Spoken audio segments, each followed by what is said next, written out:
Elizabeth did, and I enjoyed it, especially when he suddenly coupled it with certified C.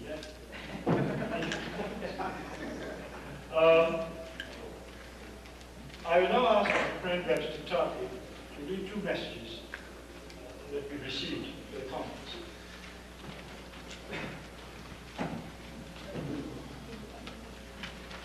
First, we have here a communication from Mr.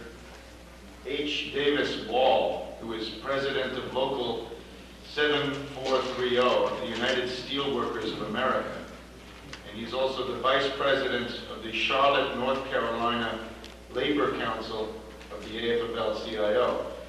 So he sends greetings to our conference, and he says, among other things, talks about the leadership of the organized labor movement in the United States. He says, the leadership of labor has foolishly adopted the propagandistic notion that cheap foreign labor and government subsidies abroad are to blame for our industrial decline and growing underemployment and unemployment. Here again, such labor leaders are swallowing what is being spoon-fed to them and refusing to look at the facts and institutions that determine the situation. The time has long since come for the leadership of labor to reject the axiomatic assumption that global economic trends are beyond our control or concern and must simply be adapted to as best we can. The realization must be made and acted upon that industrial management's abrogation of its responsibility, not only to maintain, but to continually improve industrial productivity and technology, has by default placed that responsibility upon labor. So Mr. Wall goes on to say, labor must adopt the policies for practice that encourage industry and government to embark upon programs of technological innovation and industrial redevelopment.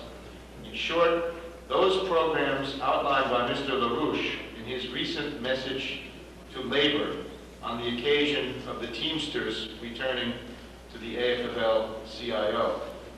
He concludes saying, if labor fails to take the necessary steps, they will be just as deserving as government and management for the overflowing wrath and anger of the rank and file membership. And these labor leaders will no doubt share the same fate.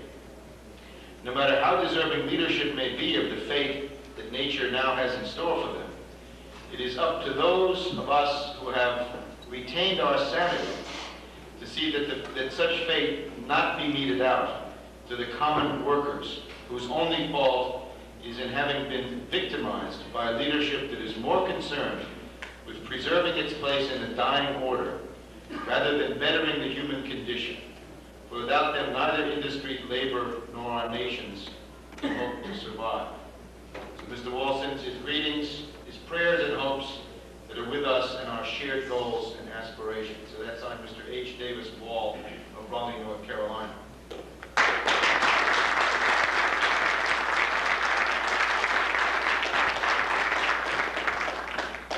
we have an interesting communication from Stephen J. Lewis, who is a stockbroker in the London Stock Exchange. And he writes about the connection of the rise and fall of the dollar to the machinations of the international central banks. He says, among other things, the rise and fall of the US dollar since 1980 meets the objectives of most of the major financial groupings in the world. Meeting those objectives requires that financial markets, instability and dollar weakness continue for the next few years. The vulgar Federal Reserve action in raising interest rates was ostensibly aimed at driving inflation out of the U.S. economy. Double-figure interest rates, however, pushed the U.S. dollar to levels where U.S. manufactured goods, in large part, were no longer competitive in world markets, or indeed in the USA itself. The productive sector of the U.S. economy was irretrievably weakened. The U.S. dollar stayed high roughly for the period 82 to 85, for long enough to bring about plant closures in the United States and the scrapping of distribution networks by U.S. manufacturers. This was happening even as published US GNP figures were showing substantial growth. But this growth depended on an increase in employment in service sector jobs of the US economy, a sector which cannot produce tradable goods. In 1985, the central banks decided that the dollar's strength had persisted long enough. And at the Plaza Hotel meeting in New York City that year, the finance ministers and central bankers agreed to knock the dollar lower. And within 2 years, the dollar was standing at half its peak level against both the yen and the German mark. From the point of view of the central banks, the cheap dollar, combined with the associated fall in the US stock market, which is a consequence of the investors' perception that nothing was going to be done to help the US currency, affords foreign interests an opportunity to buy up remaining US productive assets at low cost. Mr. Lewis also speculates about the uncontrolled fall of the dollar and in the stock market, since this may threaten a prolonged depression in which the political outcome, especially in the less developed countries, would be uncertain. He says, this is why the central banks, even the previously hardline Bundesbank, joined in actions after the October 19th Black Monday to flood the money markets with liquidity.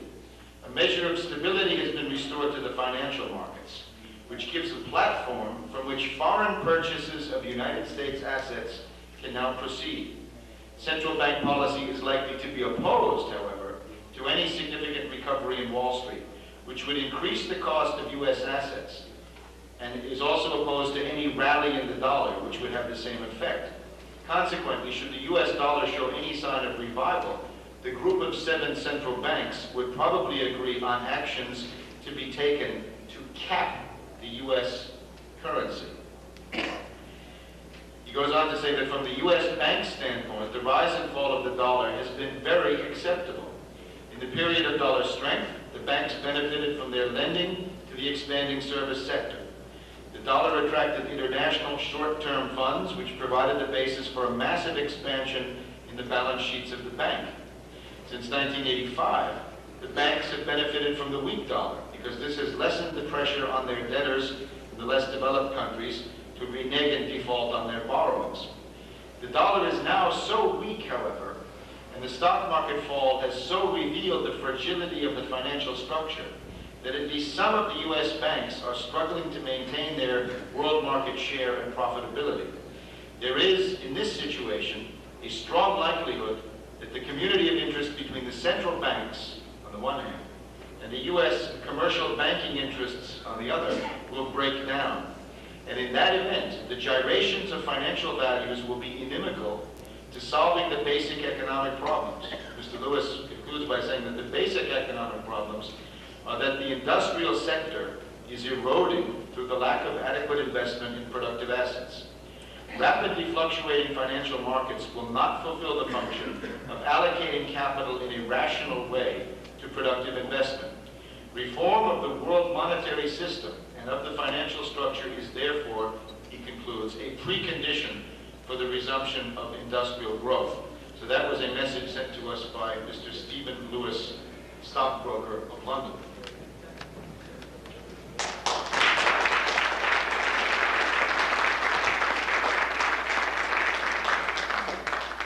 Once more, I must turn to Brazil. But I want to inform my very good friend, Mr. Morrison, I am not from Brazil. By an accident of geographical concubinage, I was born in the north of Brazil, in Guyana. Even though I thank you for the allocation of nationality, I do not thank you for the allocation of debt, but I am from Guyana. I've been asked to read this before the next speaker comes up. This comes from the ruling party in Brazil. It's Mr. Oswaldo Lima, Secretary General of the Nationalist Parliamentary Party, PMDB. He's a federal assemblyman, and his party rules in Brazil, which, as you know, has over 120 million people. So it's quite a lot of homes there. Schiller Institute, Boston, Massachusetts. Having been invited to the conference sponsored by that institute, where the problems of the New World Economic Order and the foreign debt are being discussed, and being unable to attend that important meeting on account of my present commitments at the National Constitutional Assembly, which will soon be voting on a new constitution in Brazil, I have the satisfaction of knowing that Brazil is represented there through the competency and patriotism of the eminent Professor Garcia Munoz of the University of Brasilia. His ideas regarding these very serious problems, which grieve most of all the masses of the Third World, which threaten peace, coincide with the ideas about these problems, which we have defended in the Nationalist Parliamentary Front, and have been upheld by the countries of the Group of 77 within the United Nations Organization, led by Yugoslavia and the courageous Peruvian President Alan Garcia. Best wishes for a complete success. With that message, it's my pleasure to introduce to you our next speaker, Professor Munoz.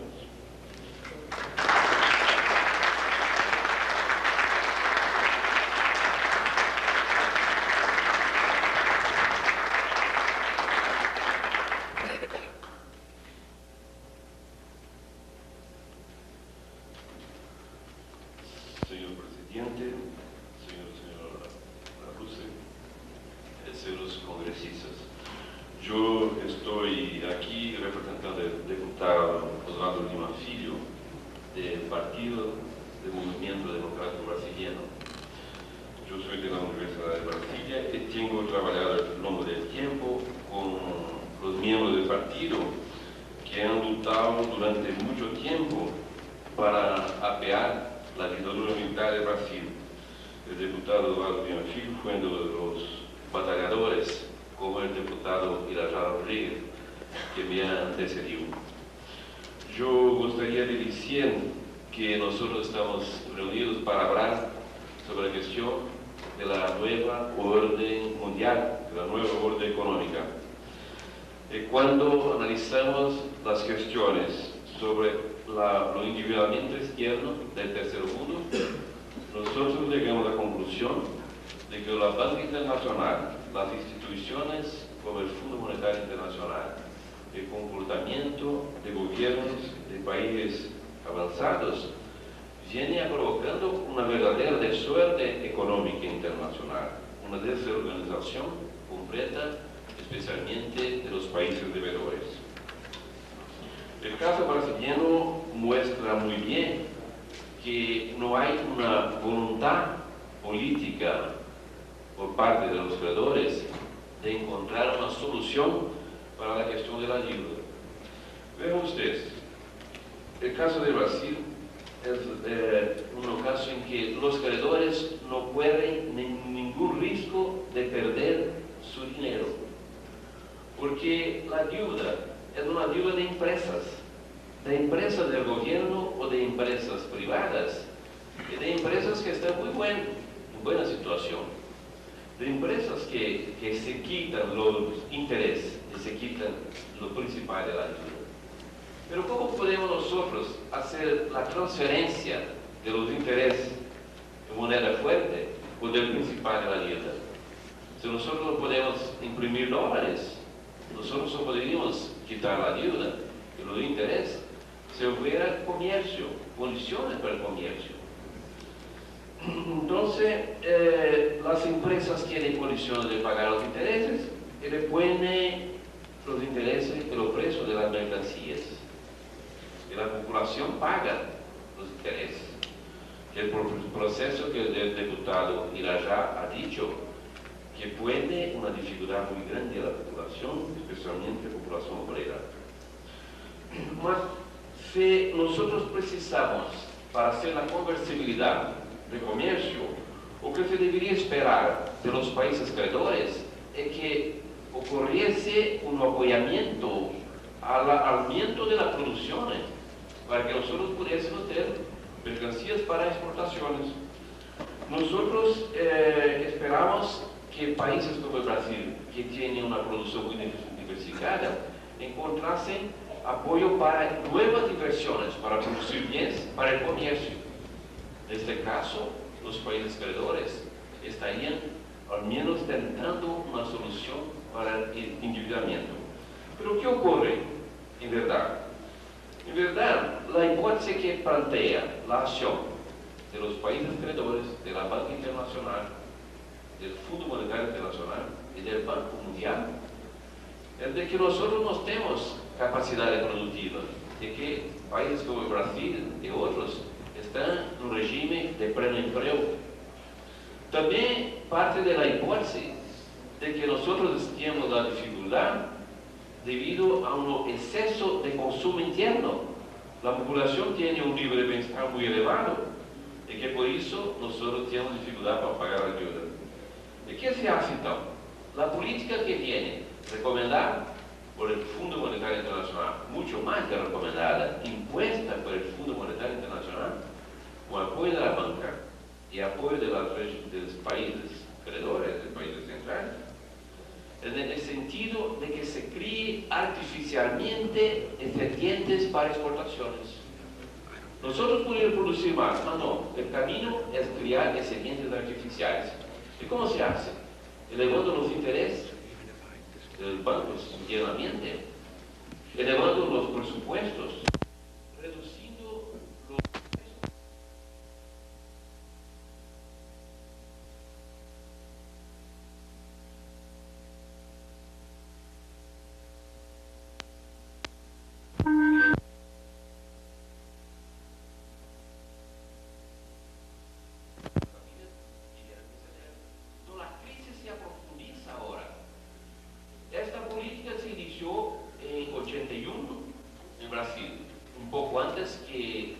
la crisis de pagamiento. Inicialmente Brasil hizo una política como el Fondo Monetario recomendaba, sin que nosotros hubiésemos asignado un acuerdo formal con el Fondo Monetario Internacional. Mas antes que se iniciase essa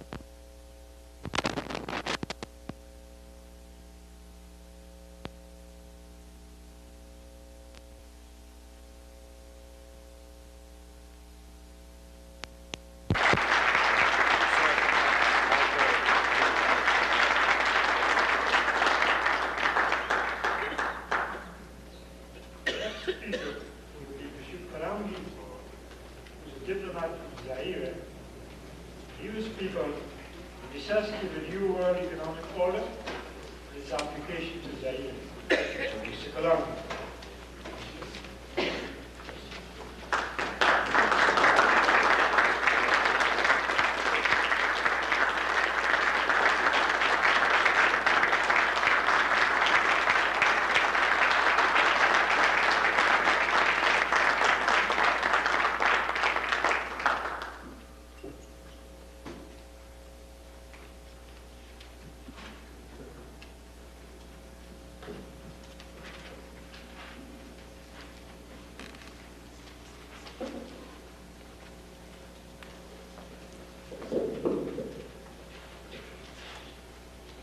Monsieur le Président, Monsieur, Madame Laroche, Mesdames et Messieurs les invités, quand les responsables de l'Institut Schiller à NEREFA m'ont fait l'honneur de me demander d'être aujourd'hui parmi vous et d'apporter à Monsieur Larouche mon modeste soutien dans le combat qu'il mène face à la justice de son pays, je n'ai pas un seul instant hésité. J'ai pensé en effet que c'était là une occasion d'éclairer une attitude et une foi qui nous sont communes. Certes, il n'est pas aisé de trouver des mots qui conviennent pour définir ce que j'ai appris de fondamental à travers des thèmes développés et courageusement défendus par M. Laroche de l'Institut Schiller. Mais, dans la mesure où la communication requiert le support des mots, je me suis hasardé dans une tentative de définition qui ne tient qu'à deux mots, c'est-à-dire un radicalisme humaniste. Mais que faut-il entendre par là? Et que lui accorde le qualificatif humaniste? Je dirais volontiers que Ce radicalisme, d'abord, ne consiste pas à isoler une certaine catégorie d'idées, mais il sous-entend plutôt une attitude particulière, une approche, mais avant toute réflexion, ce radicalisme conduit à adopter une devise que j'ai nommée en latin omnibus dubitantium. Car il faut à partir d'un moment donné tout mettre en doute, et en particulier tous les concepts idéologiques qui sont si bien ancrés dans l'opinion publique et qui malheureusement sont en train de se transformer en action avec toute la caution du bon sens que les rend sans arrêt. Mais il ne s'agit pas de ce doute synonyme de maladie d'esprit qui ne sait parvenir à aucune décision ou conviction. Il s'agit en effet de cette possibilité toujours présente de soumettre à la critique les postulats établis, sanctifiés par le sens commun, la logique ou ce qu'on peut l'appeler l'ordre naturel des choses. Cette remise en question radicale n'est possible que dans la mesure où l'on ne tient pas pour évidentes les idées ou concepts reçus. M. Larouche et l'Institut Schiller, il est vrai, nous demandent d'élargir le champ de notre vision tout en nous efforçant de cerner les influences conscientes ou inconscientes qui s'exercent sur notre propre réflexion. C'est de cette façon que ce doute pourrait à la fois faire dévoiler et découvrir. Il faut, comme dans les contes, s'apercevoir que l'empereur est nu et que ses vêtements, si splendides, ne sont tissés que par l'illusion. En effet, ce doute planté en nous entend remettre en question. De ce fait, il ne peut être considéré comme un processus négatif.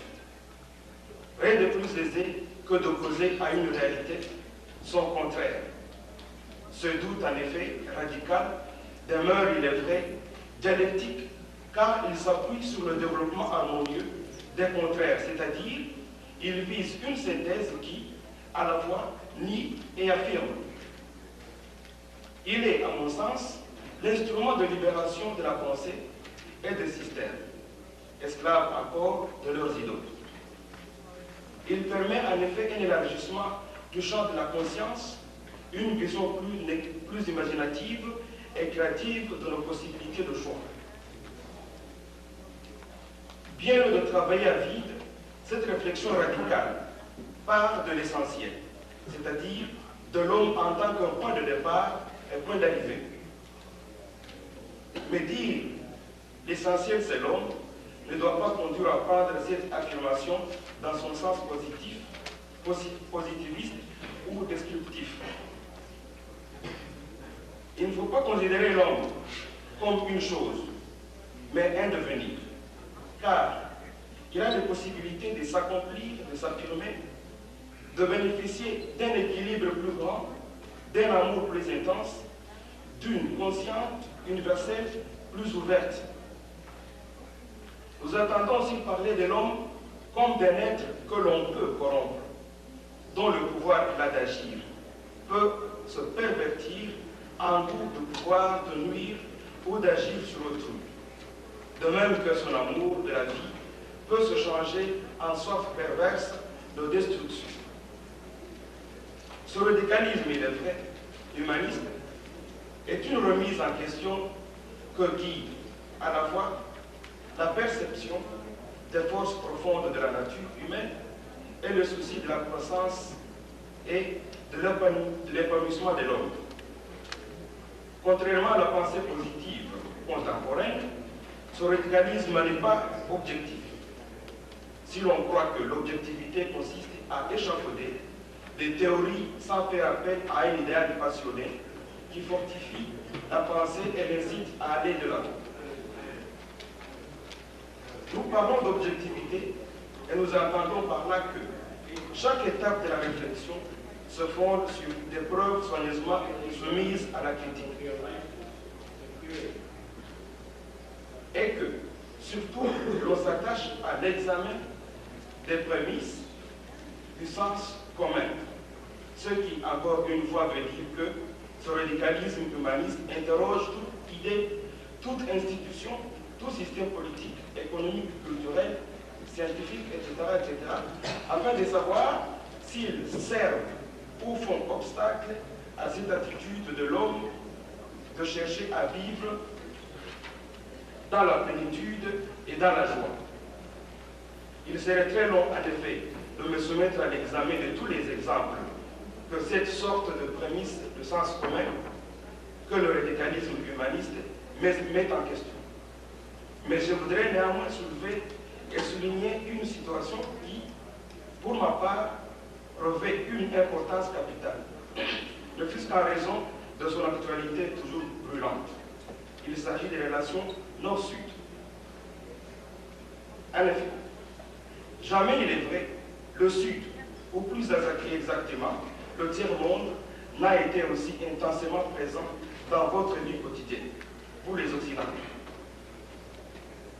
Il est vrai, et il est bien entendu, que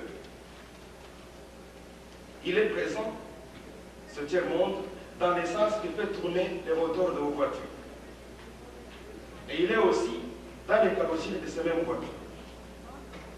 Il est dans les meubles qui ornent vos salles de séjour et à l'étalage de vos demeures avant d'enrichir vos menus quotidiens. Il est aussi et souvent le ressort de vos slogans publicitaires et de vos projets de vacances. Il est dans le cuivre de vos appareils ménagers. Et sa silhouette se profile immanquablement derrière vos courbes de croissance ou d'inflation. Jamais la prospérité de vos économies et l'équilibre de vos balances commerciales ne lui ont été aussi dépendants. Mais depuis toujours, dans les différents discours des économistes des pays du Nord, ce tiers-monde, ou précisément le Sud, me semble-t-il, a toujours été présenté comme un barbare à civiliser. Et en dehors de ces quelques bons aventuriers au esprit généreux, peu d'entre vous sont ceux qui ont essayé de se pencher réellement sur le sort du Sud et de s'intéresser à la nature même des relations Nord-Sud. Pour beaucoup, il est vrai, cette question ne leur revient à l'esprit qu'à l'occasion d'affreuses images projetées à la télévision et qui leur coupent l'appétit à l'heure de table. Pour d'autres, le tiers-monde se la met tendue à la générosité. Cette générosité qui leur permet de meubler avantageusement les conversations internationales et de temps en temps de remplir quelques lignes d'un programme électoral. Cela permet aussi, il est vrai, de ne pas parler d'autre chose, et notamment de l'aide que les pays du Sud apportent au développement et à la croissance des pays du Nord. Car le mécanisme structurel qui préside aux relations entre les deux hémisphères sont tellement intégrés dans l'ordre qu'ils en sont devenus presque invisibles. Il faut dénoncer cela, le mettre quelque peu en lumière et l'imposer à l'ordre du jour des conférences internationales. La théorie classique des échanges internationaux suppose en effet que les besoins en matière première des pays du Nord et la rareté des capitaux dans les pays du Sud amènent un flux important de capitaux vers ces derniers. Ce flux devrait compenser normalement les conséquences négatives de l'échange international sur le développement des pays du Sud. Or, il n'en est rien. Les capitaux privés font défaut et de ce fait accroissent la dépendance économique des pays du Sud. Au moment où les capitaux publics poursuivent des objectifs plus politique qu'économique. L'aide publique aurait dû normalement prendre le relais des capitaux privés et faciliter ainsi le développement mondial grâce à des capitaux soit donnés, soit prêtés à long terme, mais à des conditions avantageuses. Bien plus, à l'aide bilatérale fournie par un pays riche à un pays pauvre, aurait dû succéder une aide multilatérale. De cette forme d'aide, un organisme international apporterait cette aide grâce aux contributions des pays riches. Une telle aide aurait dû l'avantage de mieux séparer l'aide et la stratégie politique des pays riches. Pour s'industrialiser, les pays du Sud sont obligés de s'endetter. Et peu à peu, en effet, le poids des créanciers sur la politique interne augmente. Certes, les créanciers sont eux-mêmes aussi de plus en plus liés à leurs débiteurs. La cessation de paiement d'un important débiteur pourrait mettre en difficulté l'ensemble de l'économie mondiale, car le réseau banquier mondial a tissé des filets aux mailles de plus en plus étroites et contraignantes. Nous pensons que le décollage industriel de certains pays du tiers-monde est un fait possible. Mais il ne pourra donc y avoir de développement sans une transformation profonde des relations entre les pays actuellement industrialisés et les autres. Il y a plusieurs manières d'envisager ce changement, mais de toutes les façons, il suppose plus qu'une simple réforme. Un renversement de l'équilibre géopolitique mondial est nécessaire. Celui-ci doit déboucher sur un nouveau type de relation nord-sud ou sur une aggravation des conflits et des contradictions actuelles, si on ne fait pas attention. Une des principales exigences de nos pays du Sud a toujours été l'amélioration des structures de marché de nos produits de base. Nous en espérons une augmentation substantielle de nos recettes d'exportation et du revenu de nos producteurs, ce qui, par voie de conséquence, peut avoir des effets positifs sur le revenu dans nos pays du tiers-monde. Par définition, elle stabilisera et éventuellement révalorisera les revenus. Elle aidera donc tous nos pays du tiers-monde à résoudre eux-mêmes leurs problèmes de balance de paiement, de dette et de taux d'échange, tout en leur facilitant de mener à bien leur combat contre la faim, les maladies et le sous-développement. Ce problème de la réorganisation de l'économie internationale, comme celui des dominations qui pèsent sur le tiers-monde, nous a amenés à une certitude. Il faut mettre en question la croissance des pays du Nord, ce qui ne signifie nullement la supprimer, mais la réorienter. Serons-nous ensemble capables de le faire? Toute la question est là et réside dans la bonne volonté de chacun de nous. Cependant, si vos sociétés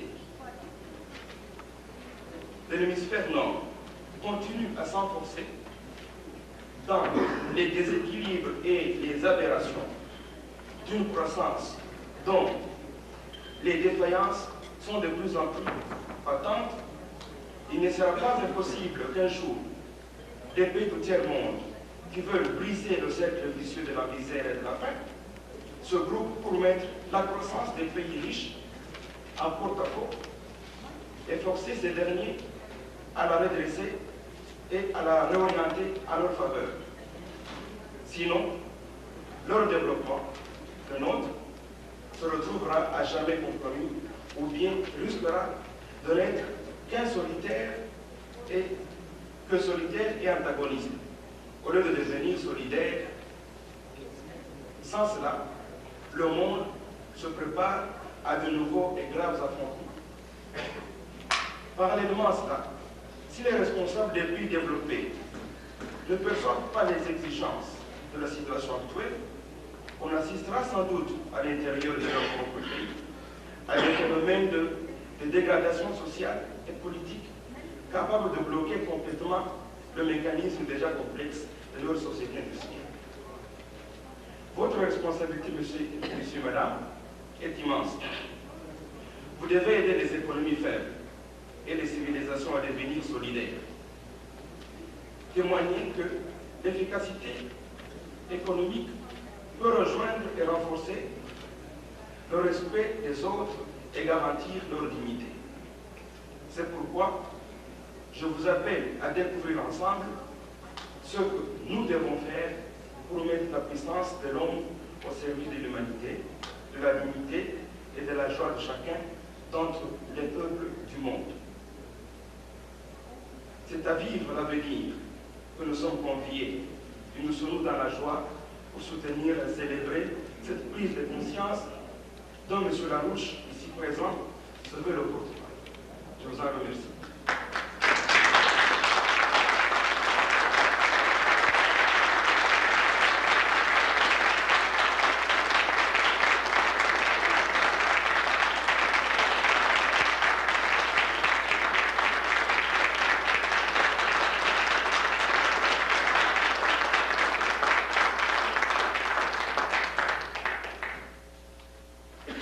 Next item on our agenda is a contribution by Mr. Jorge Aney, economist of the PRD, Revolutionary Democratic Party, which rules in Panama. He will speak on the importance of the new world economic order for Panama. Mr. Aney.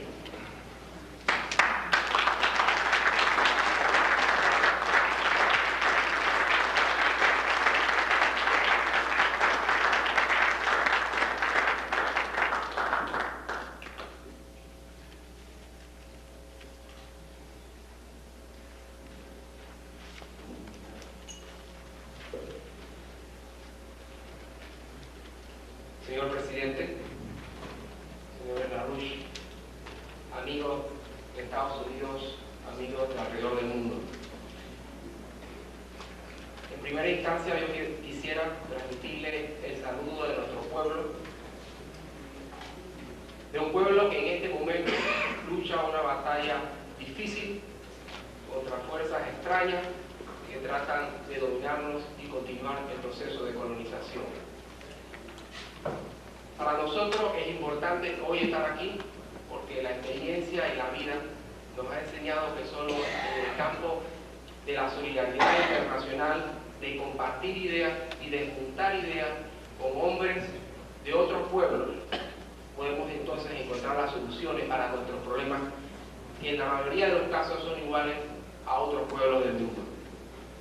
Esta mañana, cuando oíamos las declaraciones y las observaciones del señor Lyndon LaRouche, nos sentíamos muy complacidos de encontrar en el norte gente inteligente, líderes que comparten y entienden nuestros problemas. Eso para la joven generación de panameños es importante. Nosotros creemos que unidos podemos vencer por un mundo mejor y un mundo más equilibrado. Panamá es un país pequeño de apenas 2 millones de habitantes que se vincula en una forma, yo diría que radical, a la economía mundial. Por nuestras tierras se ha construido el Canal de Panamá, controlado hasta 1977 por el gobierno de los Estados Unidos de Norteamérica. Después del tratado hay una administración conjunta del Canal de Panamá y en el año 2000 este canal deberá pasar a manos totales, integrales y soberanas de la República de Panamá. Por nuestro país también atraviesa un oleoducto transísmico donde pasa petróleo de Estados Unidos.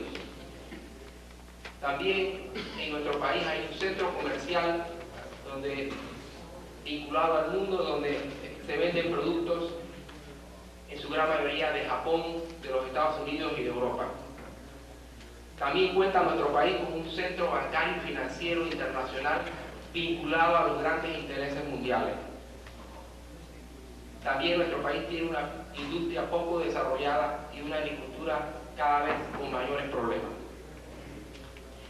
Pese a todo a toda esta vinculación, pese a toda la presencia, ¿no?, de intereses y de capitales de los centros dominantes del poder económico, nuestro país, los niveles de desempleo, los niveles de pobreza, de hacinamiento de nuestra población han estado creciendo. El problema del crecimiento económico se ve mermado por una guerra económica que han desatado contra nuestros países los sectores más atrasados de los Estados Unidos de Norteamérica. La deuda externa impide nuestro proceso de desarrollo, sacando grandes cantidades de recursos necesarios para nuestra gente. Para solucionar todos estos problemas,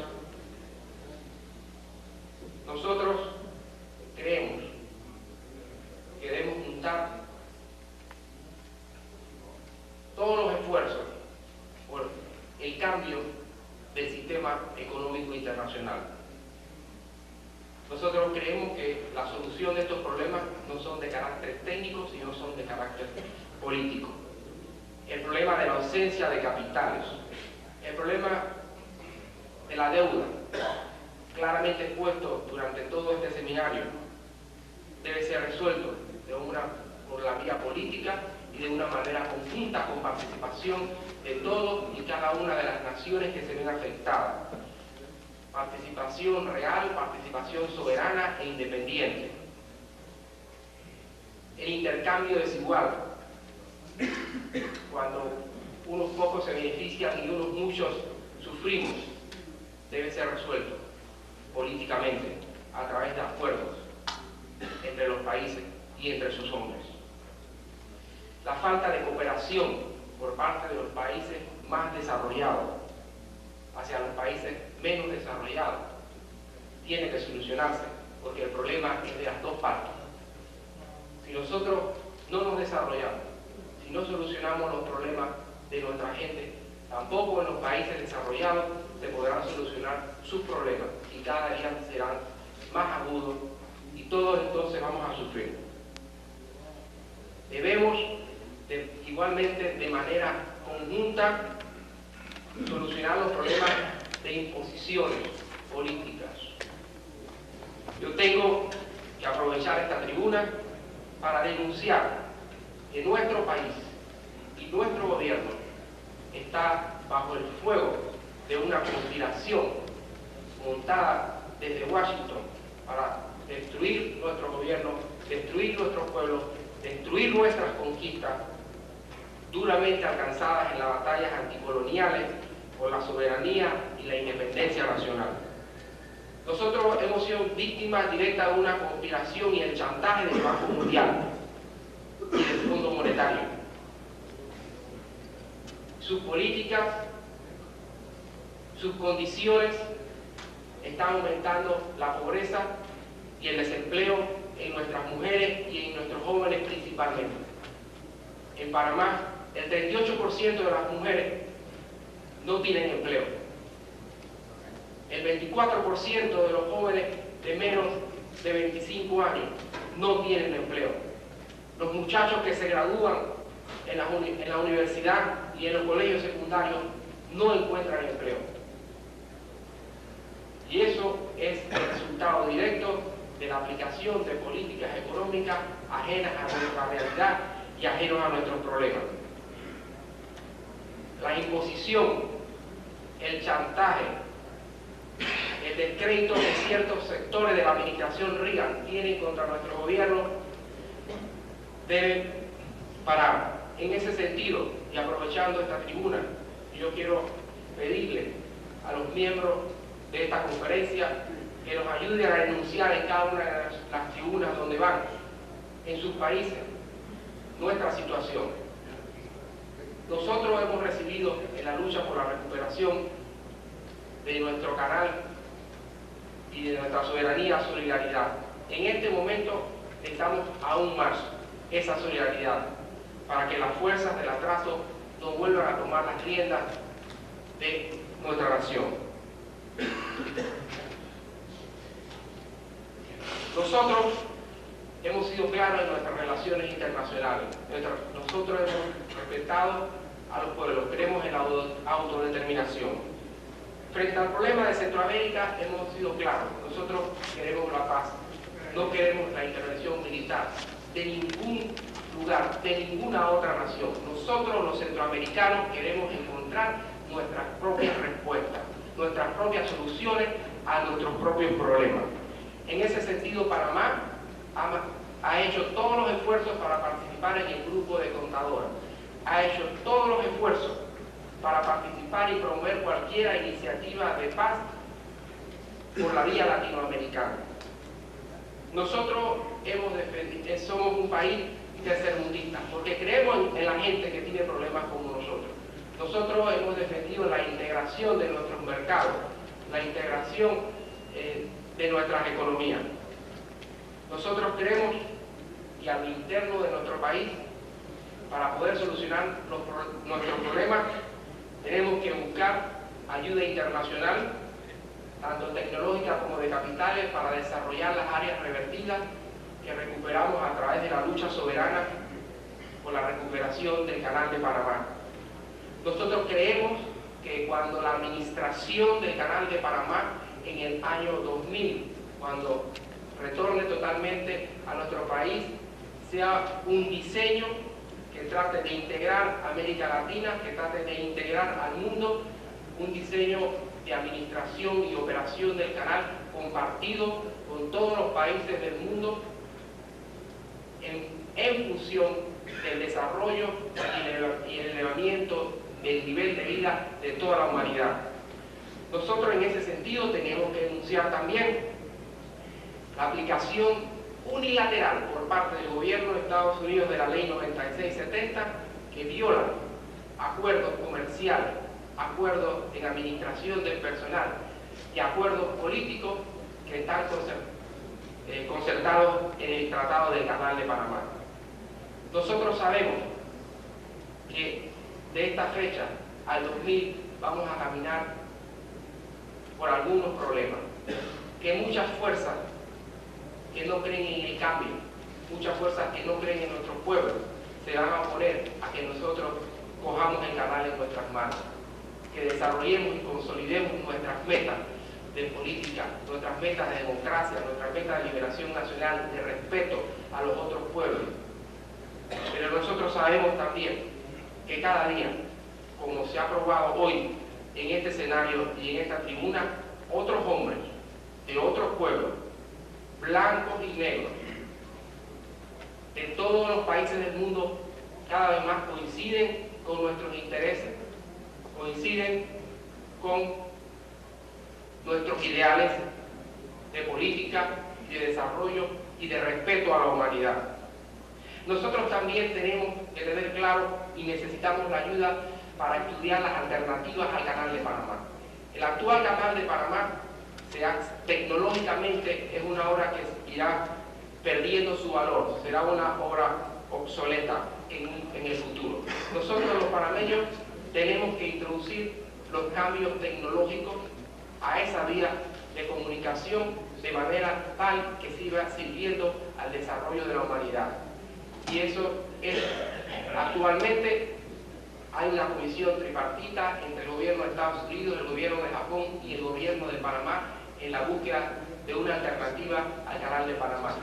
A nuestro juicio, más países deberían participar en esa búsqueda de esa solución, y que la solución y la alternativa sea en función del desarrollo mundial, del elevar el nivel de vida de la humanidad. Finalmente, y para concluir esta intervención, yo quisiera darle un mensaje de nuestro pueblo a los organizadores y a los presentes. Nosotros en Panamá confiamos en ustedes. Nosotros en Panamá confiamos en que el mundo va a cambiar. Nosotros creemos que el cambio va a ser positivo. Nosotros creemos que hay la suficiente inteligencia en el mundo, la suficiente capacidad creadora para no llegar al colapso, sino llegar al 2000 con un mejor nivel de vida para todos y cada uno de los habitantes del planeta Tierra. Muchas gracias.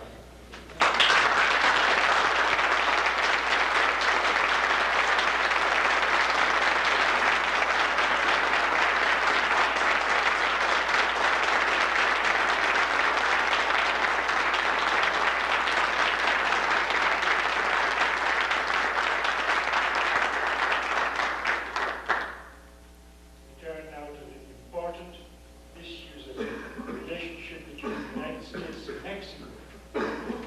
First of all, the debt issue. I'd like to invite to the podium Mr. Patricio Estevez from Sonora, Mexico, who is a state congressman.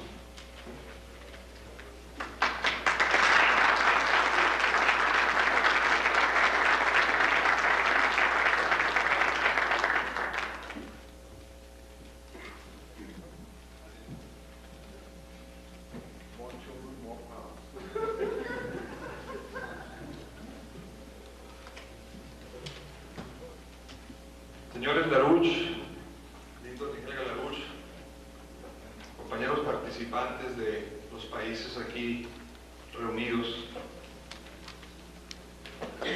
quiero desarrollar algunas ideas básicas sobre un esfuerzo nuevo que se está dando en México para cambiar lo que en estos 5 años ha venido desmoronándose de manera muy rápida en el terreno económico y en el terreno político. México se encuentra en un momento crucial, de tal forma que las decisiones que se tomen en estos meses electorales habrán de cambiar el rumbo del país o podrán producir una regresión histórica de muy graves consecuencias para el futuro. México se encuentra acosado, como todos los pueblos de América Latina, por graves presiones externas, por el enorme peso de su deuda externa y de su deuda interna, y por un agravamiento de las injusticias y los rezagos, por la desviación de las metas y de los propósitos de la Constitución y de la Revolución Mexicana. Durante los últimos 5 años, el país ha sufrido las consecuencias de graves desviaciones del proceso revolucionario original, que han hecho que se haya abandonado el proyecto original constitucional por parte de la actual clase que gobierna el país, que ha aumentado de manera muy grave la dependencia en materia económica, siguiendo todos los dictados del Fondo Monetario Internacional, lo cual ha producido un brutal empobrecimiento del pueblo y una amenaza permanente a las garantías individuales que se encuentran en la Constitución. La política económica y social del sexenio que está terminando va en sentido inverso de nuestras luchas históricas y conquistas revolucionarias. Se ha desmantelado implacablemente la empresa pública, disminuyendo la base material de nuestra soberanía y cediendo decisiones fundamentales al interés extranjero. Se ha descargado sobre el pueblo trabajador todo el peso de la crisis. Se ha fomentado la desnacionalización del aparato productivo y se ha reducido, junto con el mercado interno, el consumo de los mexicanos, el consumo interno, así como sus expectativas de una vida decorosa. La acción del gobierno ha sido en su conjunto regresiva y ha interrumpido el proceso de integración republicano y federal. Se está abriendo la economía a una nueva fase neocolonial íntimamente ligada al proceso proceso de maquiladoras y de incorporación al mercado norteamericano de artículos de consumo. Esto ha dejado a la pequeña y mediana industria en condiciones de muy difícil sobrevivencia. Se ha abaratado el valor de la fuerza de trabajo y el modelo neocolonial puede volverse irreversible si nuestros recursos estratégicos, las exportaciones y todo este viraje que se está dando atenta y destruye las posibilidades productivas que ya se habían logrado en la nación. El subordinamiento al servicio, al pago de la deuda impagable, se ha dado a costa del crecimiento económico y del bienestar popular y ha hecho que los trabajadores mexicanos pierdan más de la mitad de su poder de compra en estos 5 años, mientras que internamente un pequeño sector privilegiado multiplica los actos de especulación financiera a través del mercado bursátil y combinando con la continua sangría y hemorragia de la fuga de capitales, a tal grado que el día de ayer el director de Banamex, el señor Solana, hace un angustioso llamado a la comunidad privada nacional y da la cifra de que en el exterior, en los bancos extranjeros, principalmente Estados Unidos, Canadá y algunos en Suiza, pero la mayor parte en Estados Unidos, se encuentran 40,000 millones de dólares depositados por ciudadanos o empresas mexicanas. Y da la cifra comparativa de que el conjunto de toda la banca mexicana maneja solo al año 34,000 millones de dólares. O sea que es mayor la cantidad de dinero que existe fuera del país que la que se maneja internamente y de la que disponen los bancos dentro de la circulación interna.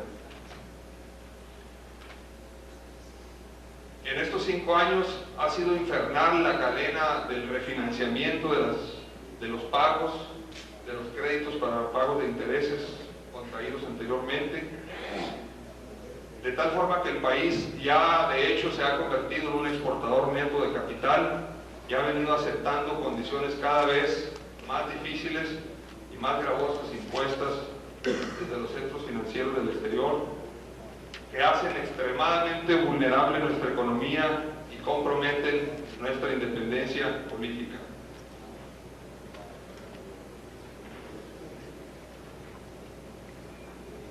Se está dando en México, ante esta situación, un fenómeno nuevo de unidad de fuerzas republicanas y nacionalistas, anticoloniales, antiimperiales, de ciudadanos configurados básicamente por clases medias, por sectores cada vez crecientes del sector trabajador y de los sectores campesinos profundamente descapitalizados, para luchar por revertir esta situación mediante una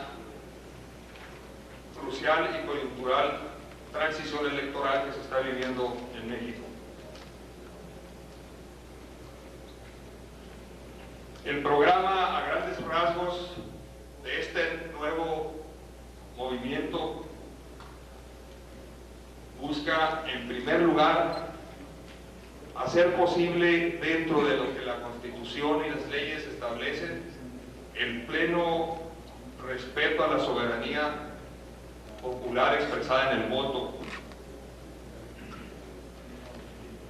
Se plantearán reformas a las leyes electorales y políticas que hagan posible la verdadera efectividad del sufragio en estas condiciones.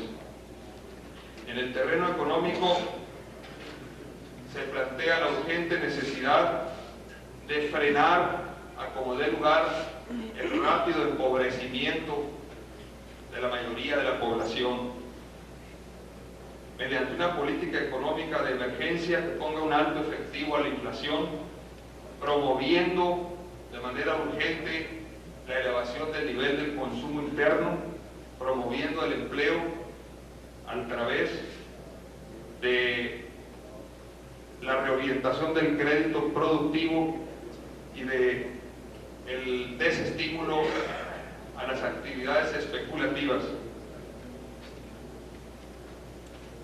Es urgente aumentar la oferta de productos básicos que cada día disminuyen más en cuanto a la oferta en México. Que se disminuya la tasa de interés que ya sobrepasa los 3 dígitos, que se detenga la elevación de los precios a todos los artículos de consumo y a los insumos para la agricultura y la industria, y se ponga un tope al deslizamiento del peso, con el fin de sustituir la actual actividad especulativa que domina por una productiva generadora de riqueza socialmente útil.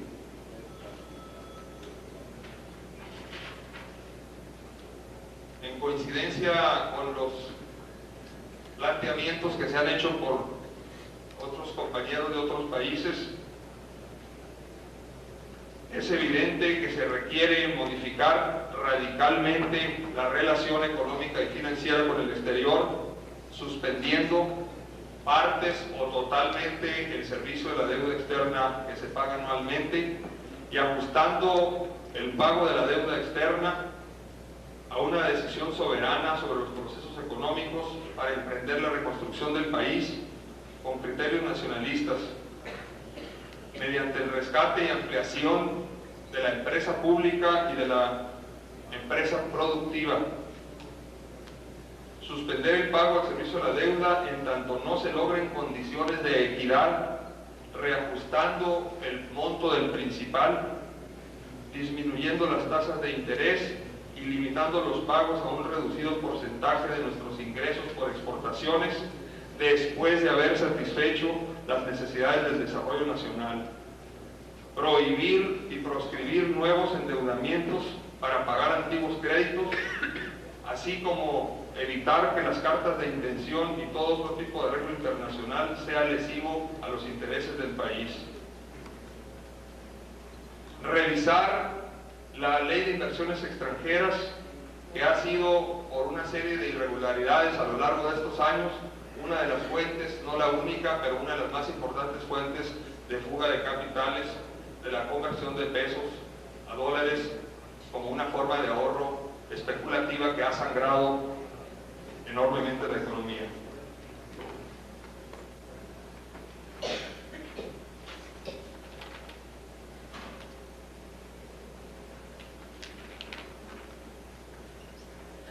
El programa de reconstrucción económica debe de destinar la mayor parte de los recursos que no se paguen anualmente hacia la inversión productiva y hacia el desarrollo de los recursos liberados, reorientar la política económica según las prioridades industriales, la de producción de bienes básicos de consumo y las agrícolas. Se debe de inmediato revisar la actual política que ha paralizado prácticamente la creación de infraestructura, sobre todo la de carácter agrícola e hidráulico. En este sentido, la exposición del señor Frank Moss de hace unas horas constituye para México una importante forma de replanteamiento de los convenios nuevos, de las relaciones internacionales nuevas de nuestro país con nuestro vecino país del norte de los Estados Unidos. Dado que la situación en el campo mexicano, en la agricultura, es sumamente grave y sumamente descapitalizada. Las altas tasas de interés, el costo elevado de los insumos, los créditos tardíos, los intereses moratorios y finalmente el congelamiento de los llamados precios de garantía que se está viviendo en todo este año han hecho que se esté hoy en día pagando un precio por tonelada de cosecha por debajo de los costos de producción y se aumente increíblemente el peso de esa deuda interna. Existen ejemplos muy graves, por ejemplo en el caso del trigo. En 1980 el costo de producción por hectárea fue de 7.514 pesos. Para 86 ascendió a 190.000 pesos por hectárea, lo cual representó un incremento de más del 2.600% en los costos por hectárea de trigo. Sin embargo, los incrementos en los precios de garantía solamente se elevaron en el mismo periodo en un 1.600%, o sea, la mitad. Esta mecánica descapitalizadora ha ocasionado un daño a los niveles de vida de los campesinos y lo peor es que cada temporada o ciclo se necesita de mayor producción para amortizar ese déficit que está habiendo entre la elevación de los costos de producción y los precios que se pagan por los productos de consumo popular. De tal manera que el gobierno ha recurrido a la suicida política de importar y de continuar importando alimentos básicos, principalmente de los Estados Unidos, referente al maíz, al frijol y a otros granos. La descapitalización es muy grave en el aspecto de la maquinaria agrícola. 5 años es el cálculo que se estima de vida útil para la maquinaria agrícola, sean estos tractores, trilladoras o cualquier otro implemento motorizado. Estos 5 años ya existen, ya están con muchos rebasados en la mayor parte de las áreas mecanizadas que están bajo riego en el país. Tenemos ejemplos como el de la trilladora, que en el 82 el valor de ella fue de 2 millones de pesos y en 1986 esta misma trilladora costó 60 millones de pesos, lo cual significa que si en el 80 con 300 toneladas de trigo se pagaba la trilladora, hoy en día se requieren más de 1.000 toneladas del mismo trigo para poder comprar esa trilladora. Ante este panorama, y como una consecuencia de las medidas económicas planteadas en torno a la reorganización económica interna derivada de la suspensión de pagos y de la reorientación del crédito, el estímulo crediticio a la producción en México debe de ser una prioridad urgente dentro de la creación de las obras de infraestructura que están suspendidas desde hace muchos años. Concretamente me refiero a la apertura de nuevas áreas de riego mediante la construcción de presas, de canales que transfieran el agua que en nuestro país existe en abundancia pero no se captura en sistemas hidráulicos. Más del 90% de las aguas de los ríos se sigue desperdiciando en el mar y no produce nada productivo en los campos agrícolas. Y con las medidas de austeridad forzadas por el Fondo Monetario Internacional que actualmente están implementándose, no existe ninguna posibilidad, ninguna decisión gubernamental para reactivarlas. A tal grado ha llegado este sacrificio interno a la economía nacional que el presupuesto federal anual de México, de cada peso presupuestado, 56 centavos están ya condenados a ser entregados al servicio de la deuda externa. De ese peso, solo 3 centavos están destinados al sector agrícola. Los planes hidráulicos en el país serían prioridad de obras de infraestructura para poder reactivar de manera manera urgente tanto el empleo como la producción de alimentos como una necesidad urgente e inmediata. Serían el plan del Pacífico, el plan del Golfo y desde luego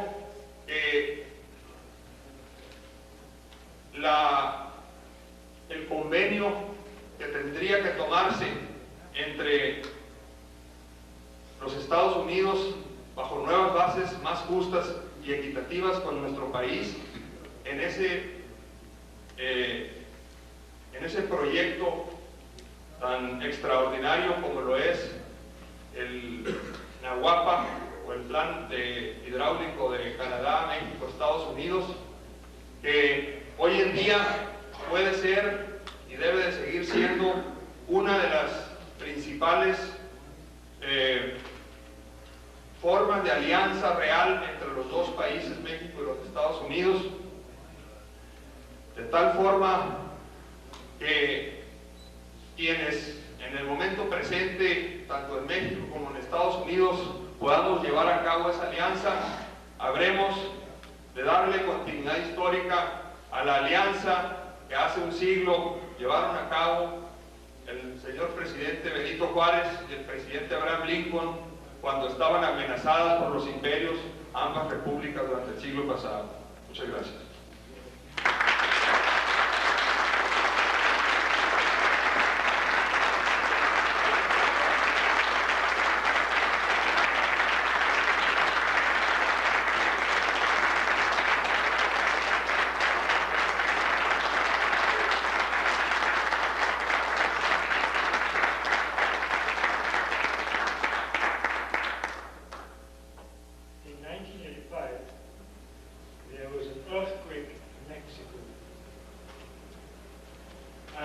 Terminus of that event, a very brave thing occurred. The next speaker, who was then a congressman in the state of Yucatan, got a unanimous resolution, the Congress of that province, calling on the President of Mexico to declare a moratorium on the foreign debt. I mention that because I thought at the time it was a significant event. I didn't know the person, and now I will get to know the person in the flesh. The entire Congress of that province called on him. He didn't accept the advice. They called on him to declare a moratorium on foreign debt in Mexico. Perhaps the president should have done that now. So I must give you now to speak on a bill to declare a debt moratorium for Mexico, Mr. Federico Stein Soares.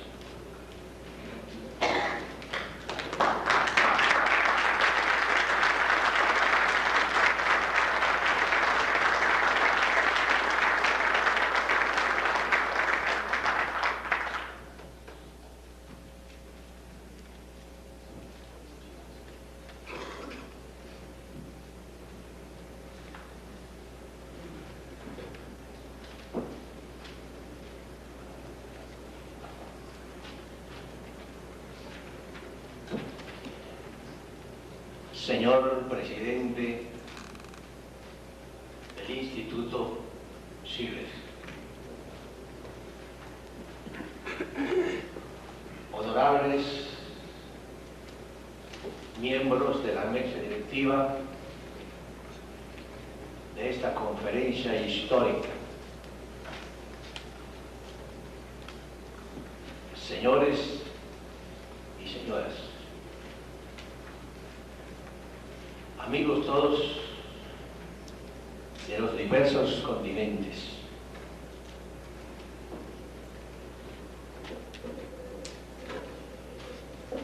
soy abogado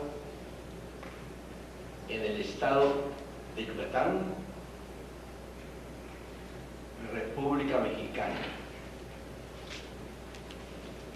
en donde existen vestigios mayas que constantemente vinculan la fraternidad con los turistas que nos visitan a lo largo de los años. Vengo digo ante ustedes con verdadero placer, con sumo gusto, a cooperar en la lucha que realizan ustedes a través del Instituto CIDER que organiza estas conferencias.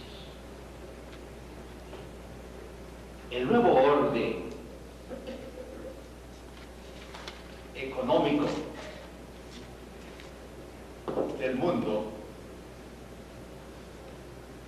que trata de buscar esta conferencia y las que siguen, significa ahora no solo un propósito de los países endeudados, sino también de la misma humanidad, que está amenazada actualmente, gravemente, por el hambre y la guerra nuclear.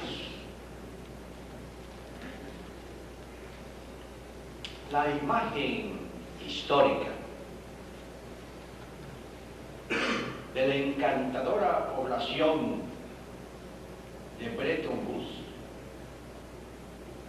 donde se reunieron en 1944 expertos en materia de economía para planear la ayuda a los pueblos deteriorados por la guerra mundial, está presente en este foro.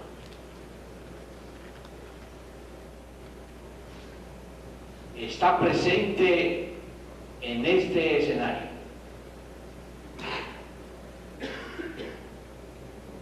Que se celebra en Boston, donde asisten hombres y mujeres inteligentes,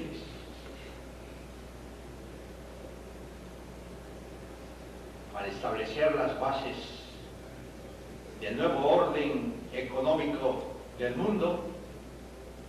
Muy relevante que esto ocurra en las principales ciudades de la Nueva Inglaterra, que es la raíz histórica, cultural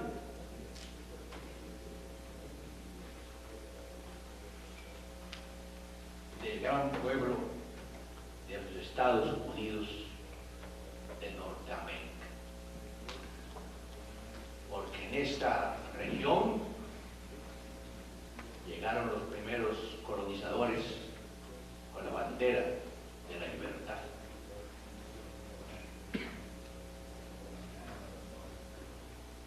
Antes de estudiar el problema relativo al pago de la deuda externa de los países de Iberoamérica, es preciso señalar que la solución del mismo solo puede encontrarse en favor de los países deudores en una asociación de estos, presentando un bloque económico y financiero frente a la poderosa banca acreedora. Los países que en forma bilateral trataron de buscar una solución sin el apoyo de los demás,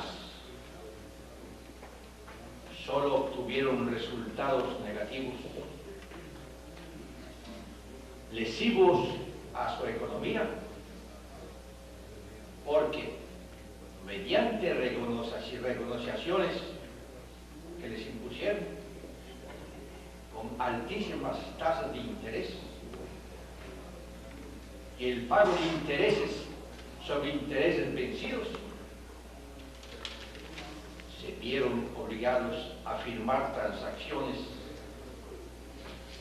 aceptando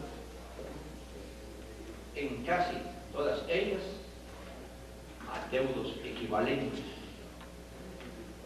al doble de las cantidades reales que debían. Para dar una idea de esas injusticias, voy a proporcionar globalmente datos numéricos que se refieren al incremento de la deuda de los pueblos iberoamericanos, datos que ha reunido el mismo Instituto CIES. En 1977, la deuda externa de esas naciones representaban solamente la suma de 123.000 millones de dólares, cantidad que triplicó el adeudo de 1973, que únicamente representaba 40.000 millones de dólares, y que con las injustas renegociaciones en los últimos años, el total del adeudo rebasó con amplio margen los 360.000 millones de dólares.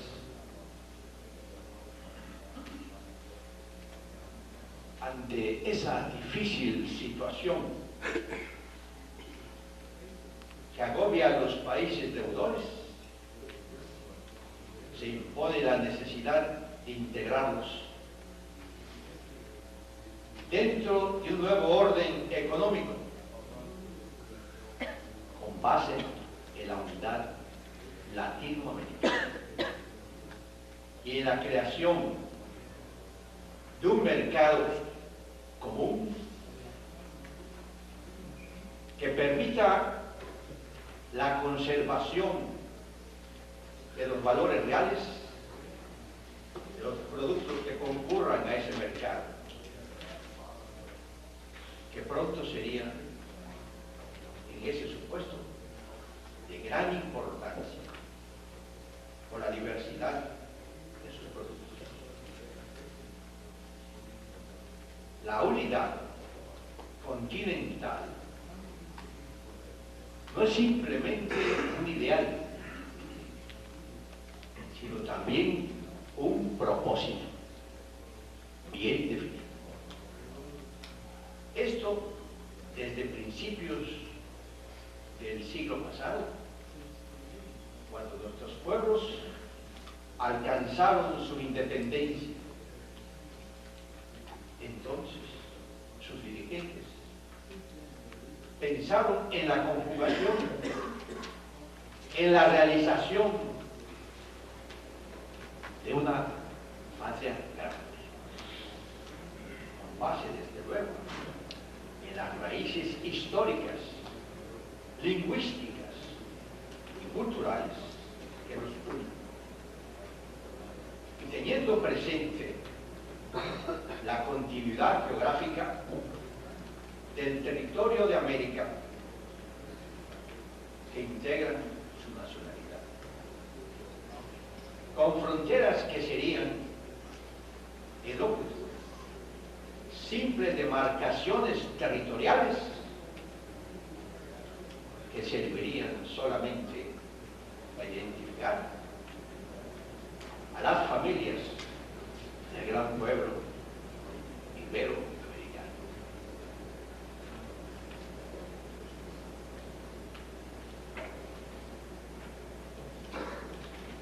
Hay que ser muy francos. Los intereses de la deuda Iberoamérica son impagables,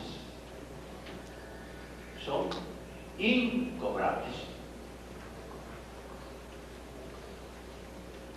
porque los recursos económicos y financieros de nuestros países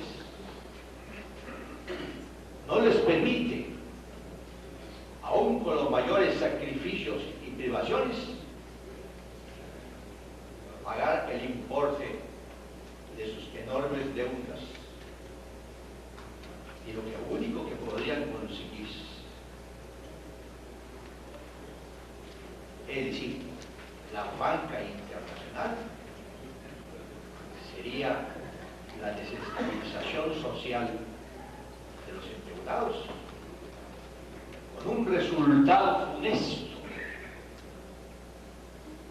no solo para nosotros, sino también para los países industrializados, y que acabaría así con la gallina de los huevos de oro, pero al mismo tiempo los posibles estallidos sociales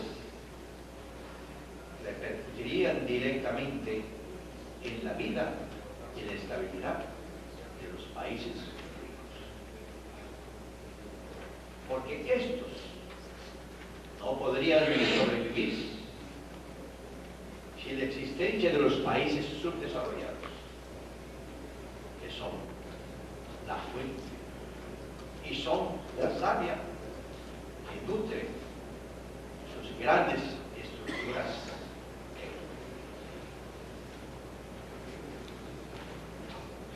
Un no pago de nuestra deuda y de nuestros intereses significaría el derrumbe, el colapso del sistema financiero en el mundo, que agarraría y conduciría al 80% de los bancos de los países ricos a un colapso económico. Y esto lo sabe la banca acreedora. Y por eso tiene que tratarnos con forma, aunque utilice presiones que no pueden llegar al final por esas circunstancias de desacuerdo.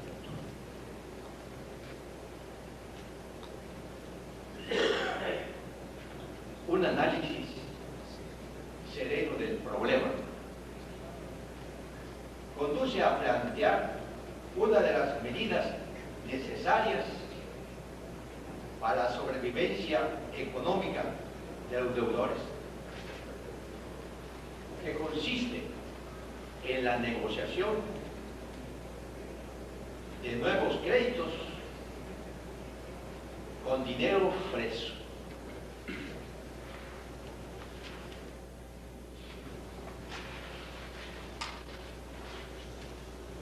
Pero sin el pago de intereses.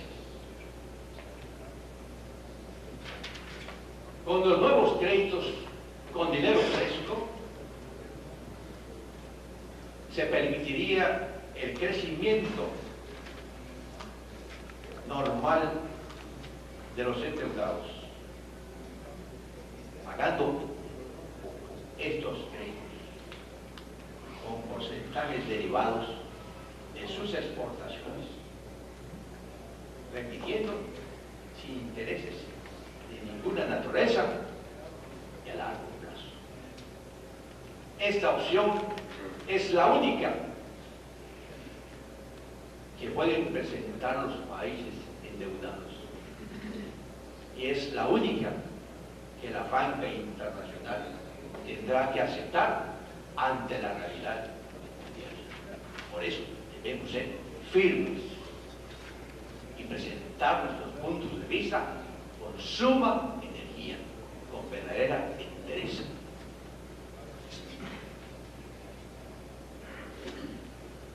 Considero que la propuesta anterior, como ya dije, sería la única opción viable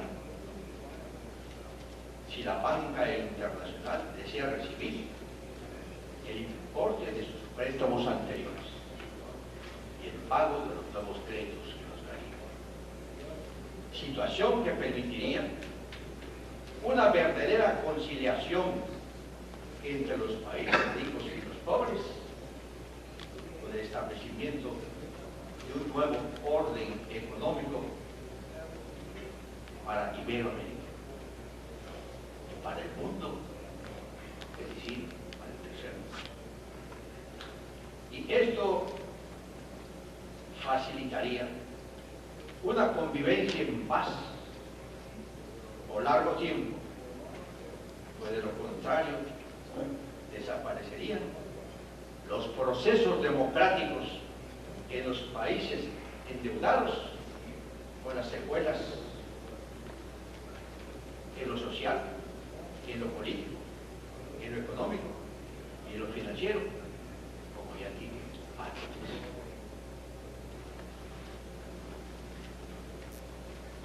La recomendación del Fondo Monetario Internacional, en el sentido de aplicar la austeridad, no es correcta. Desde el punto de vista social y realista, porque conlleva y tiene un límite, y ese límite es la paz y la salud de los pueblos. Como se ha comprobado en aquellos países en que se implantó y en los que no se ha logrado reducir ni estabilizar el endeudamiento externo, y por el contrario, en esas naciones la necesidad de capital extranjero ha sido mayor. Y por consiguiente, con reducción de gastos, debe ser contemplado mientras no lesione las bases políticas de los sistemas gubernamentales establecidos en nuestros países.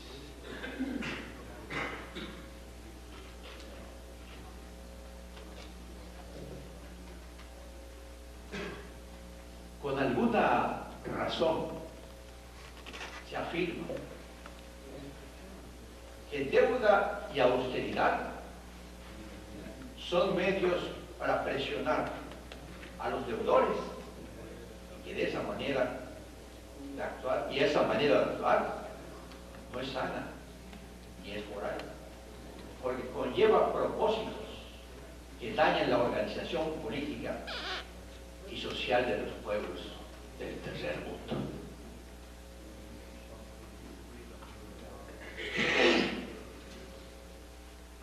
Con la finalidad de que el gran pueblo de los Estados Unidos conozca de cerca la forma en que se endeudó Iberoamérica, es oportuno señalar lo que sigue. La carga adicional directa de capital e intereses capitalizados, debido a tasas de intereses más altas que las de 1977. El efecto del deterioro de los términos comerciales, la fuga de capitales estimada,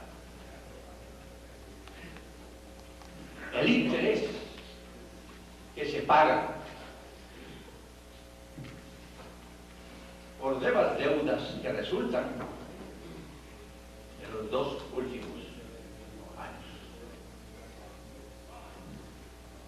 La táctica de la banca acreedora ha sido conducir a los endeudados aceptando renegociaciones con la condición de tasas altísimas, con 2 o 3 veces más que los intereses anteriores.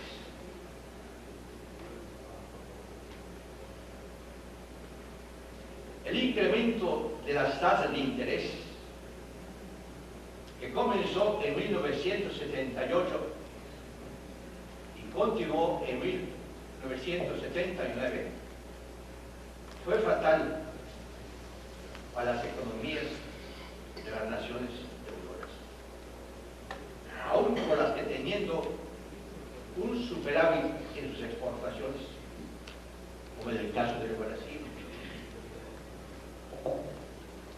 no pudiendo hacer frente a esas tasas, lo que originó una acumulación de la deuda con el total enorme de intereses, a tal grado que en 1987 el adeudo de Iberoamérica, con sus enormes tasas de interés, resultó ya impagable, dando lugar a reuniones de carácter internacional, sin que ninguna de ellas se encontrara una solución al problema, porque Iberoamérica y los países del tercer mundo no pudieron presentar un bloque sólido con decisiones claras y firmes.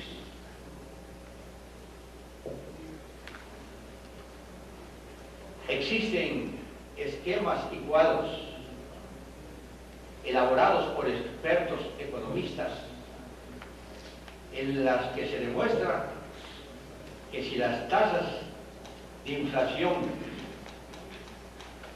de los precios de las importaciones hubieran permanecido neutros, la deuda de las naciones subdesarrolladas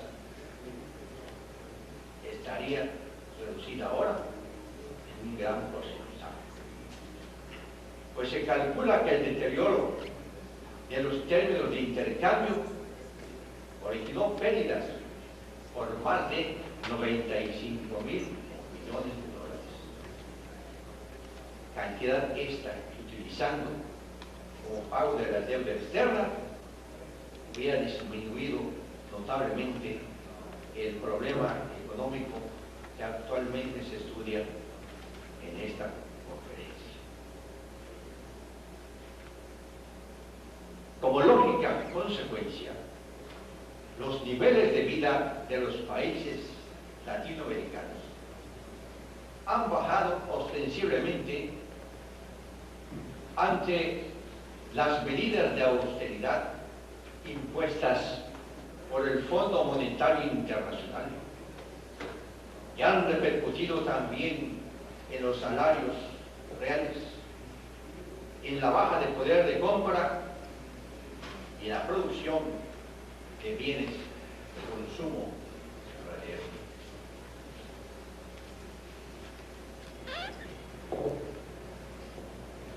Como el Producto Interno Bruto del conjunto de los países latinoamericanos ha disminuido sistemáticamente, ostensiblemente, en los últimos años. Y esto hace imposible el desarrollo de cualquier país del tercer mundo. Se presenta un panorama incierto para los países de Iberoamérica. Ha llegado el momento de tomar decisiones firmes y decirle a la banca internacional que los intereses de la deuda externa son ya impagables y que solo se pagarán los capitales mediante porcentajes bajos de las exportaciones, con la precisa condición de que estos hagan préstamos con dinero fresco. Y esa es la postura del nuevo orden económico que estamos elaborando y comenzamos en esta conferencia histórica. Muchas gracias.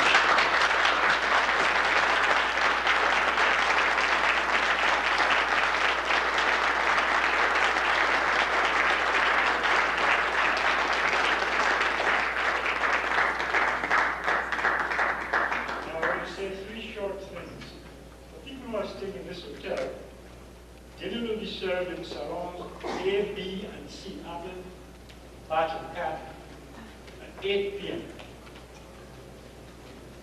I'm asked to announce that there will be a concert at 7:45 tomorrow at the Highlander Inn, Brown Street, Manchester, near Manchester Airport, off exit 93. If you wish to know more, see Ted or Denny tomorrow at the registration desk. I also want to identify for you Dr. Nancy Mullen. Will you please stand? Yes. This lady, very important lady. She's the president of the Pro-Life Medical Council of California, and she was to speak to us tomorrow on the fight against euthanasia. No, on euthanasia and an economy perspective on social science. Yeah. Shall we truncate it? But I'm told that you can't be here tomorrow. So I thought I'd better again. We have to close now because time presses. Hotel management is at my back. I'm always hearing minute chariots hurrying near us and marvelous stuff. So I want to identify you, to ask you whether you'd be so kind to sleep a paper with us. And to thank you for coming. To encourage you, exhort you to continue good work. Those of us who believe in the importance of the life of a single individual.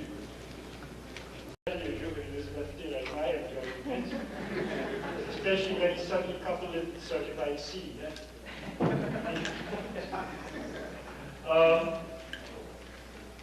I will now ask my friend Webster Tarpley to read two messages that we received for the conference.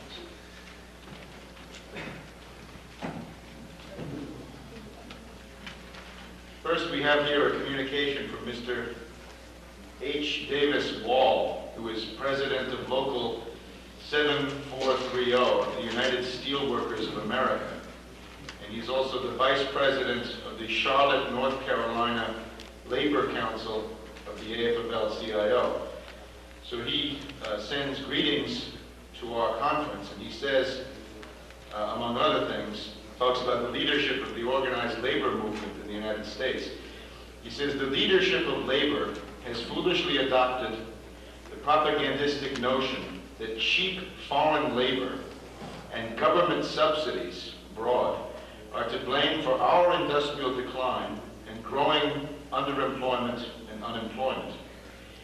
Here again, such labor leaders are swallowing what is being spoon-fed to them and refusing to look at the facts and institutions that determine the situation. The time has long since come for the leadership of labor to reject the axiomatic assumption that global economic trends are beyond our control or concern and must simply be adapted to as best we can. The realization must be made and acted upon that industrial management's abrogation of its responsibility not only to maintain, but to continually improve industrial productivity and technology has by default placed that responsibility upon labor. So Mr. Wall goes on to say, labor must adopt the policies for practice that encourage industry and government to embark upon programs of technological innovation and industrial redevelopment. In short, those programs outlined by Mr. LaRouche in his recent message to labor on the occasion of the Teamsters returning to the AFL-CIO.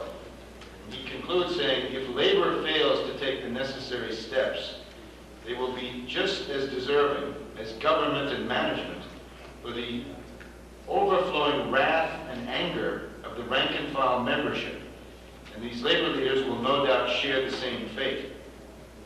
No matter how deserving leadership may be of the fate that nature now has in store for them, it is up to those of us who have retained our sanity to see that such fate not be meted out to the common workers whose only fault is in having been victimized by a leadership that is more concerned with preserving its place in a dying order rather than bettering the human condition.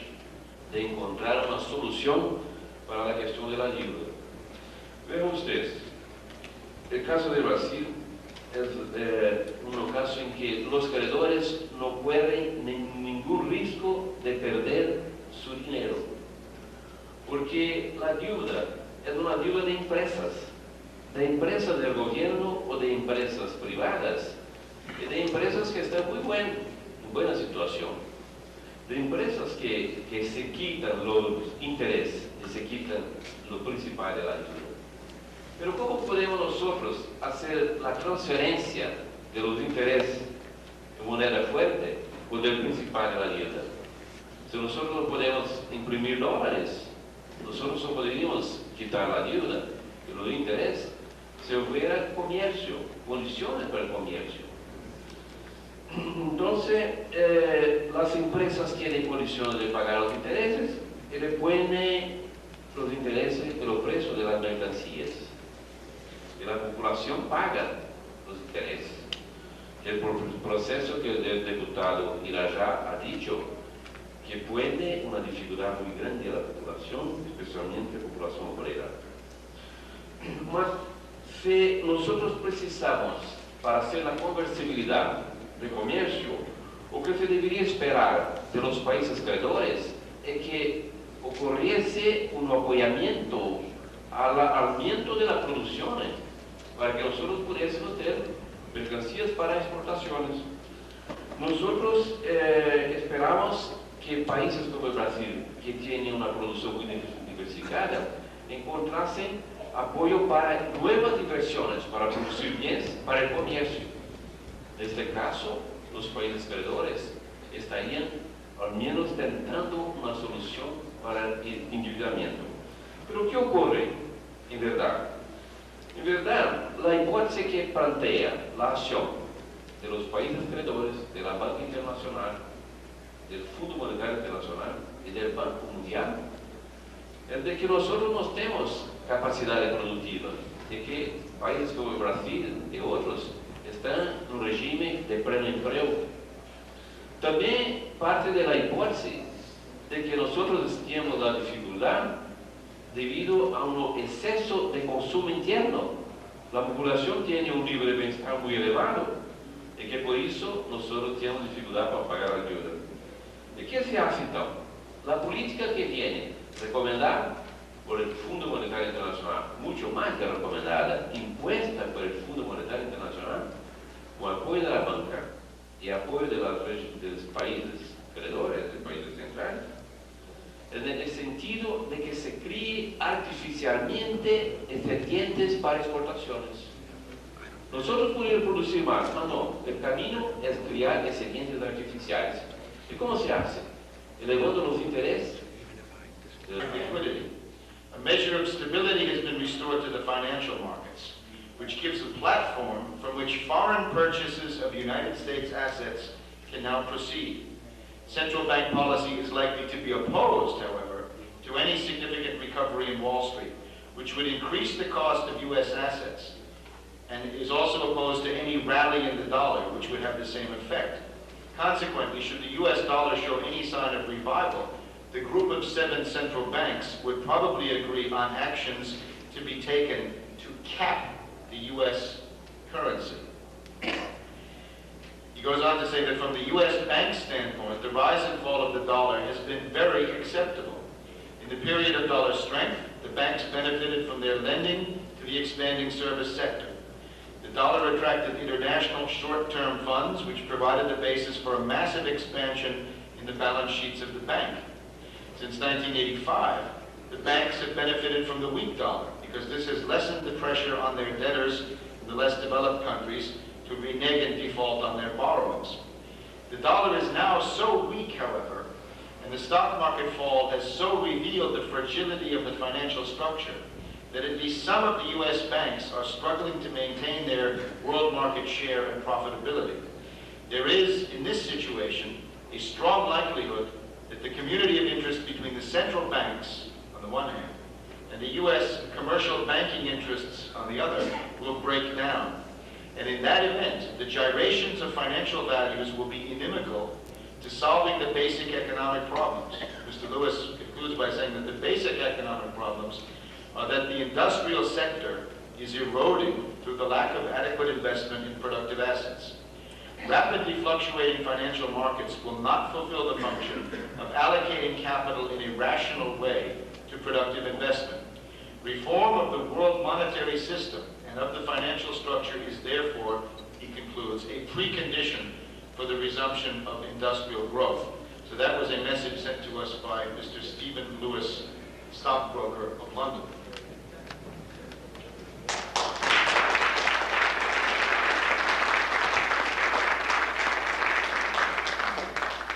Once more, I must turn to Brazil. But I want to inform my very good friend, Mr. Morrison, I am not in Brazil. By an accident of geographical concubinage, I was born in the north of Brazil, in Guyana. Even though I thank you for the allocation of nationality, I do not thank you for the allocation of debt, but I am not Guyana. I've been asked to read this before the next speaker comes up. This comes from the ruling party in Brazil. It's Mr. Oswaldo Lima, Secretary General of the Nationalist Parliamentary Party, PMDB. He's a federal assemblyman, and his party rules in Brazil, which, as you know, has over 120 million people. So it's quite a lot of homes. Schiller Institute, Boston, Massachusetts. I'm being invited to the conference sponsored by that institute, where the problems of the New World Economic Order and the foreign debt are being discussed, and being unable to attend that important meeting on account of my present commitments at the National Constitutional Assembly, which will soon be voting on a new constitution for Brazil, I have the satisfaction of knowing that Brazil is represented there through the competency and patriotism of the eminent Professor Garcia Munoz of the University of Brazil. His ideas regarding these very serious problems, which grieve most of all the masses of the Third World, which threaten peace, coincide with the ideas about these problems, which we have defended in the Nationalist Parliamentary Front, and have been upheld by the countries of the Group of 77 within the United Nations Organization, led by Yugoslavia and the courageous Peruvian President Alan Garcia. Best wishes for a complete success. With that message, it's my pleasure to introduce to you our next speaker, Professor Munoz.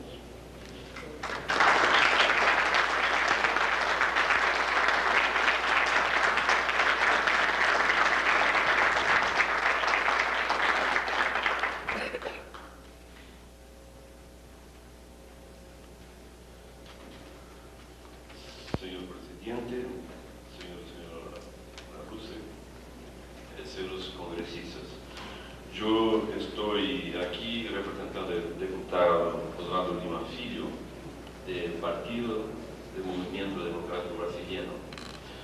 Yo soy de la Universidad de Brasilia y tengo trabajado a lo largo del tiempo con los miembros del partido que han luchado durante mucho tiempo para apear la dictadura militar de Brasil. El diputado Oswaldo Lima Filho fue uno de los batalladores, como el diputado Irajá Rodríguez, que me ha antecedido. Yo gustaría decir que nosotros estamos reunidos para hablar sobre la cuestión de la nueva orden mundial, de la nueva orden económica.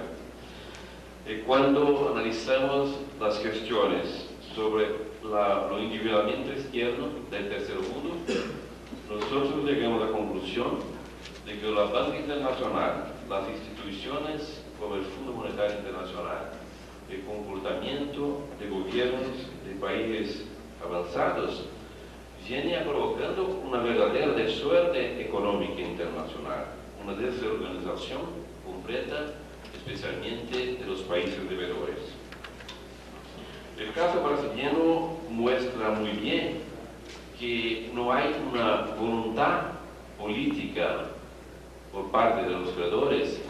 Without them, neither industry, labor, nor our nations can hope to survive. So Mr. Wall sends his greetings, his prayers and hopes that are with us and our shared goals and aspirations. So that's on Mr. H. Davis Wall of Raleigh, North Carolina.